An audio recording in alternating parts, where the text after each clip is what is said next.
Hello बच्चों, चलिए प्रश्न देखते हैं। निम्नलिखित में से कौन सा मानव का अवशेषीय अंग नहीं है? कर्ण पल्लव की पेशियां, क्रमिरूप परिशेषिका, मेलियस, पुच्छ कशेरुक। तो आइए जानते हैं हमारे प्रश्न की मुख्य अवधारणा। हमारे प्रश्न की मुख्य अवधारणा है, हमें बताना है निम्नलिखित में से कौन सा मानव का क्या नहीं है? अवशेषी अंग इन सभी में से नहीं है, यानी कि तीन जो विकल्प दिए हैं वो क्या है? अवशेषी अंग है। सबसे पहले तो अगर बात करेंगे अवशेषी अंग की, अवशेषी अंगों की अगर बात करते हैं तो अवशेषी अंग ऐसे अंग होते हैं दोस्तों जो कि मानव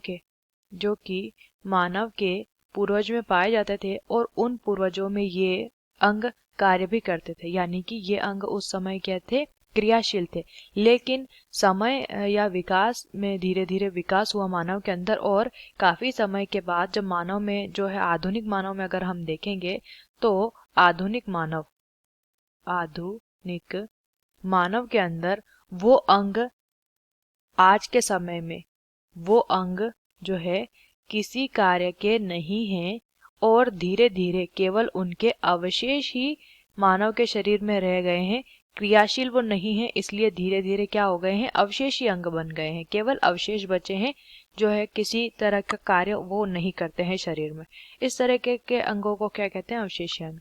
पहला विकल्प दिया है कर्ण पल्लव की पेशियां, ये भी अवशेष के रूप में ही पाई जाती हैं, तो इसीलिए इन्हें क्या कहते हैं? इसीलिए इन्हें कहते हैं अवशेषी अंग। ठीक से लिख लेंगे, इसीलिए इन्हें क्या कहते हैं? इसीलिए ये अवशेषी अंग की श्रेणी में आते हैं। ठीक है, तो ये तो हमें नहीं पूछा है।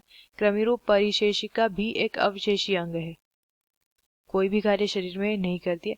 मेलियस हमारे कर्ण की एक अस्थि है जो कि क्रियाशील है, इसलिए इसको हम क्या नहीं कहेंगे? इसको हम अवशेषी अंग नहीं कहेंगे, ये हमारे शरीर का क्रियाशील अंग है। ठीक है, और पुच्छ कशेरुक ये भी क्या है? अवशेषी है, क्योंकि आज के समय में मनुष्य में पुच्छ नहीं पाई जाती है। तो हमें पूछा है अवशेषी अंग नहीं है, तो वो है विकल्प सी। आशा करते हैं आपको इस प्रश्न का उत्तर समझ आया होगा। धन्यवाद।